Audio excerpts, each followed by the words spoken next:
Shields up, Iron Breakers. Rurikhan here coming at you with another video, and today we're once again going to be talking about the Season 1 patch for Diablo 4. Yesterday we did a video where we looked at the patch notes and basically laughed at them because they make absolutely no sense in any conceivable way. There's no reason to implement such heavy-handed nerfs, which were just pretty much across the board. Every class got nerfed into the ground ahead of the first season of Diablo 4. However, in today's video, instead of laughing at it and just kind of memeing on it, I want to take a more serious approach to the topic, and I'm actually going to be discussing some of the reasons I believe Blizzard is doing this. But before we begin the video, I want to bring up another subject, which is I've seen a lot of people in the community that are going like, oh, I already bought the Ultimate Edition of the game or the Deluxe Edition of the game, so I've already paid for the Season Pass, and therefore I have to play the first season. This is actually incorrect, as you will see as I bring up this Twitter post here from Adam Fletcher. And before we go any further, though, I should mention that I believe that at this point, a lot of people in the Diablo team will have probably received death threats, because that's usually how things happen on the internet. Whenever a corporation makes a decision that the player base doesn't like, for some reason they like to send death threats to a lot of the developers. And let me make one thing perfectly clear. I fundamentally disavow that type of attitude. As a matter of fact, let me make it even clearer for you. If you're the type of person that is going to send death threats to anyone over a video game, there's something wrong with you. There's something fucked up in your head that you need to get looked at. So get the fuck out of this video. I don't even want you here. Do not send death threats to people, because that's fucked up. Okay? Now that we've clarified that point, let's go over this Twitter post here from Adam Fletcher. People that purchase Diablo 4 Digital Deluxe and Ultimate Editions of the game receive one premium Battle Pass unlock. You will be able to activate it via the Battle Pass menu after you start a seasonal character. This can be claimed for Season 1 or a future season. So, if you do not want to play Season 1, you can keep your premium Battle Pass unlock and apply it to a later season. As a matter of fact, I would argue that you should only ever use your premium Battle Pass unlock after you've finished, the whole track of the Season Pass, because then you know that you're getting all of the rewards. At least I'm assuming that that is something that you can do. So if you don't want to play in Season 1 just because you bought Digital Deluxe or Ultimate Editions, you don't have to play Season 1. Okay? Just making that perfectly clear. Or you can even play Season 1 without activating your premium Battle Pass and then activate it later. Because I see this misconception a lot. A lot of people are like, no, I have to play it because I already bought it. And it's like, no, this thing is valid for future seasons, so don't even worry about it. Also, Blizzard is already doing a lot of damage control. One of the things that the patch is saying was that you are going to need to be level 50, I think it was level 50, in order to go into World Tier 3, and you are going to need to be level 70 in order to go to World Tier 4, and apparently those level requirements have already been removed. This was posted yesterday, and Blizzard has also announced that they've been hearing feedback from players regarding some of the changes in 1.1 for Diablo 4, and they're going to have a campfire chat later this week on Friday to talk more about it. We'll have more details timing the next day. Now, this is of particular importance, and I will tell you guys why as we go through this video. First, let me bring up this notepad here, because we're going to be typing in some notes. I'm going to be telling you guys what my points are, and then you are going to be free to go ahead and disagree with them in the comment section. Let's have a conversation about this. Now, point one that I want to make perfectly sure people are aware of, because a lot of people, I know that this is going to happen. They're going to listen to the things that I have to say in this video, and they're going to basically say that these are tinfoil hat conspiracy theories from someone who's probably insane or something along those lines. So let's start by all agreeing with the fact that Blizzard employs, actually let me put here, we're going to do like a Devin Nash type of presentation. Blizzard employs psychologists and behavior. I don't know if this is how you type behavior. I'm not a native English speaker. Behavior scientists. Okay, this is a fact. If you do not believe me, fact check me, Google it up online, figure it out. Blizzard employs psychologists and not psychological psychologists, just psychologists and behavior scientists. These are people that study the mind so that they are aware of, what players are thinking, what is the overall sentiment of their game, and what type of shenanigans they can get away with. They use these people to basically, have a psychological almost manipulation, well, not even almost, like just straight up manipulation of their player base. This is a fact. You can look this up for stuff that they've done previously in World of Warcraft and some of their other games. And some of you guys are like, oh, Rurikhan just coming in saying that Blizzard's evil. Oh, man. It's like, no, everybody does this. Literally, well, not literally all gaming companies, because there's the indies and all of this stuff, but most large publishers, they all employ psychologists and behavior scientists within their roster so that they can gauge the vibe of their community and the type of changes in the game that they should be doing, or the type of changes in the game that they can get away with. Okay, so just making that perfectly clear. Blizzard employs psychologists and behavior scientists so that we can start talking about the next couple of points. Now, point number 2, a large portion of the player base has no idea this is even happening. I think that happening is 2 ends. You guys are going to... Oh, no! Never mind, I wrote it right the first time. You guys are going to see that I'm terrible at typing in English today. You're going to see why I hate writing. But let's just be completely real. The majority of the player base is actually not even aware that this is a problem. Because you need to understand, if you're watching this video, if you're following the Diablo 4 news, you are among the top percentage of players that is actually following what is happening with the game. A large portion of people, they're not doing this. They see the advertisement on the television or maybe on a bus somewhere when they were commuting to work, and they saw, oh, Diablo 4 is releasing. Cool. I liked Diablo 2 back in the day. I want to play Diablo 4. I heard it's good. And that's pretty much where it ends. They're not going to Twitter to figure out what is happening. They're not checking up patch notes to figure out what is going on. A large portion of the player base has no idea this is happening. And so what is going to happen to these players is they're going to jump into Season 1. They're going to start playing the game. A lot of them won't even notice that the game is slower, that it takes them longer to kill things. But even the few that will notice, oh man, I feel like my character isn't as powerful as it was originally. Oh, or maybe I just haven't been sleeping that well. And so a majority of people aren't going to notice, and the few that do notice aren't even going to care. Things are just going to take longer, so it's going to take them longer to level. They might not even realize this is the case, and they will still continue playing the game, which fundamentally just leads to more engagement. So just keep that in mind when we're arguing these points, because I have a feeling that sometimes people, they'll see, oh my God, the community is in an uproar. And you might think that, oh, a large majority of the community is united against this. It's like, no. Okay, when in the big scheme, this is actually like, let's say, all of the people that are upset with the game right now, I would be shocked if it was more than 30% of the player base. By my estimates, I would say maybe 10%, because it is kind of a big deal. So 10% is actually a much bigger number than what you would expect, which means we can make a lot of noise online.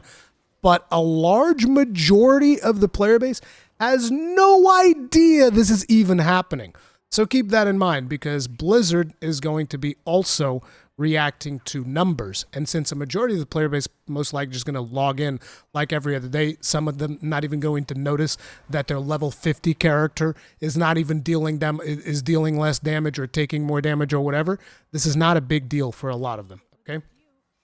Now, point number 3, and this is the most important one, what is happening right now, like these huge ass nerfs that we are seeing right now in the current patch notes. Keep in mind, I'm recording this on Thursday before the Friday live stream, which we're going to get into. What is happening right now is a very typical negotiation. Dude, can I type? Negotiation tactic. Okay? This is a negotiation tactic. You're like, what the hell do you mean? You know how when you go to like one of those one of those fairs or something and you're haggling with someone over the price of something, and if it is expected for you to haggle, or maybe you're in a business transaction and, you know, a big merger, acquisition, whatever, and a company is going to haggle, then you already know that usually the way these things go, if I'm the guy selling it to you, I'm going to be like, let's say my price point is $600. I want to sell you something for $600. The first thing I'm going to do is I'm going to tell you this thing is worth $1,200. So I'm already setting an anchor point to you of $1,200. And then you're going to counter offer, like, let's say, oh man, I wouldn't give more than $400. And then we start negotiating, and eventually we get to the price that I actually wanted all along, which was $600. And you feel like you got a really good deal, like you got one up over on me because, oh man, he was going to sell me this for $1,200. I haggled him down to $600. And it's like, in reality, $600 is what I wanted to sell you the thing all along. It's just, you know, we did the whole back and forth, and now you think that you got one over on me, but at the end of the day, I got exactly what I wanted.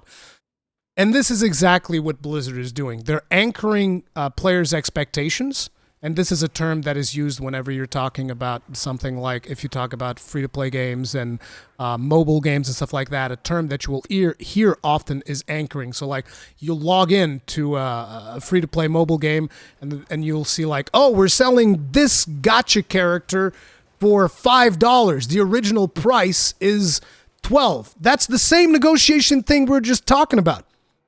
They just anchored the price of that character for $12, and you're seeing it like, oh, but it costs $5 now. I could buy it right now.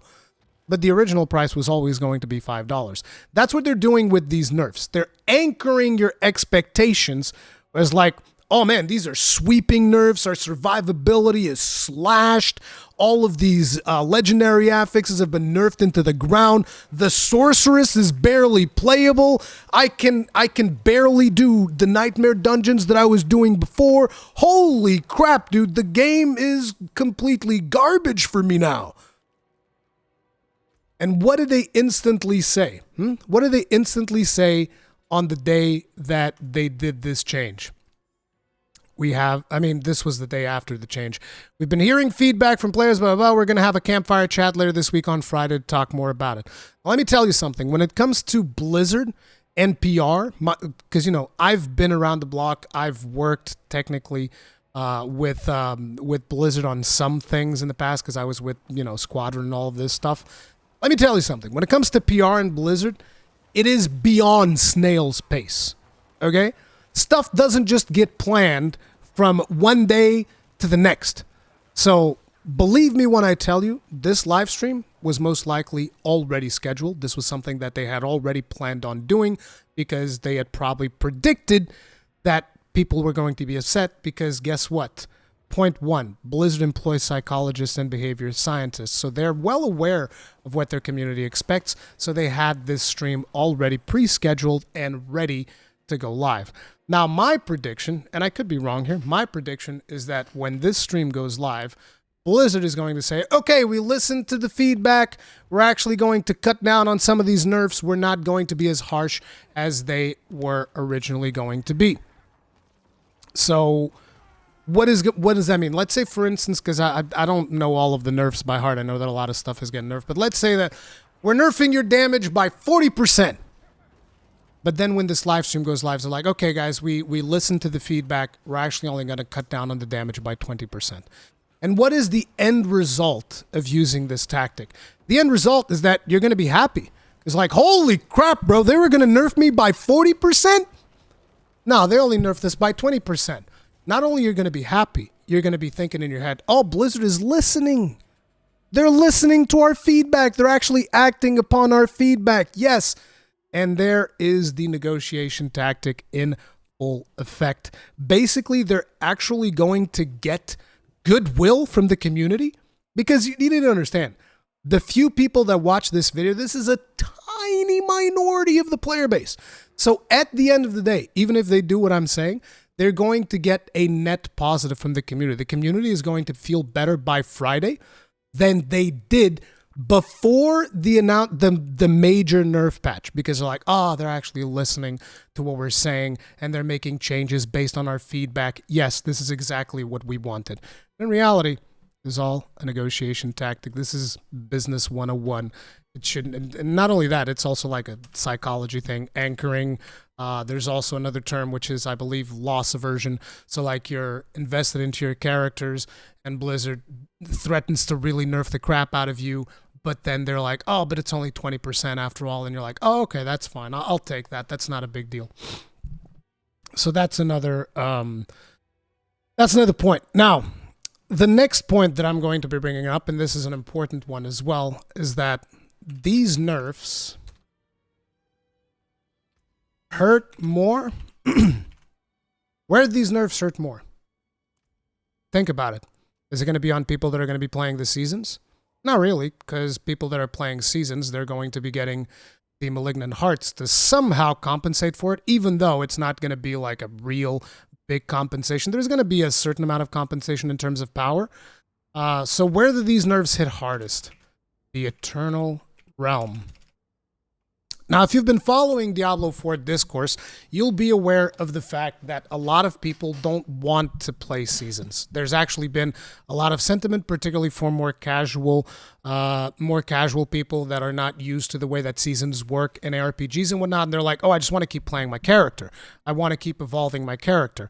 And so there's been a growing sentiment from a decent chunk of the player base that they don't actually want to deal with having to reset and having to replay a new character.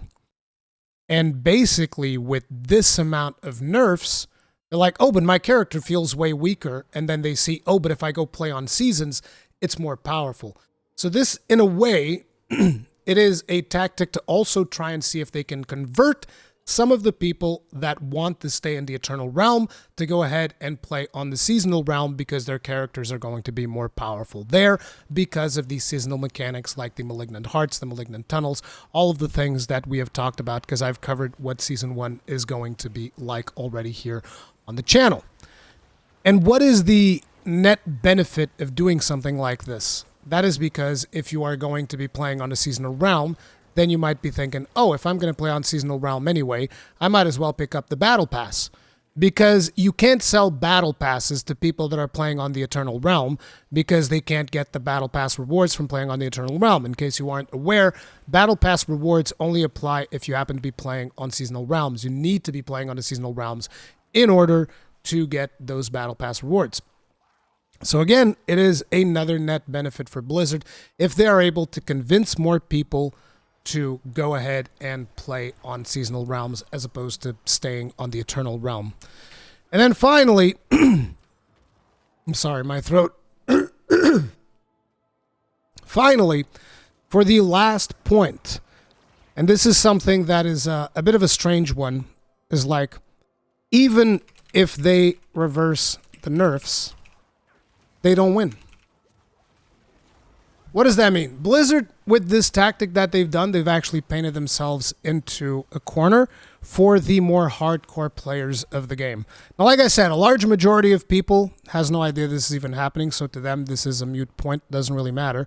But the few people that know what is happening, at this point, depending on how aware you are of the way that things work, the way that businesses work, and the terms that we've been talking about here, if you are aware enough, then even if they reverse the nerfs that they are doing, this is not really a win situation.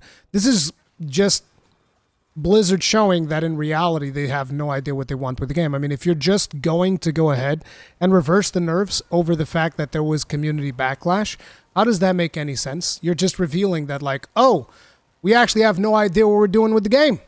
We have no idea. You guys were mad, so we decided that, oh, you know, they're mad, so let's just reverse things back to the way they were.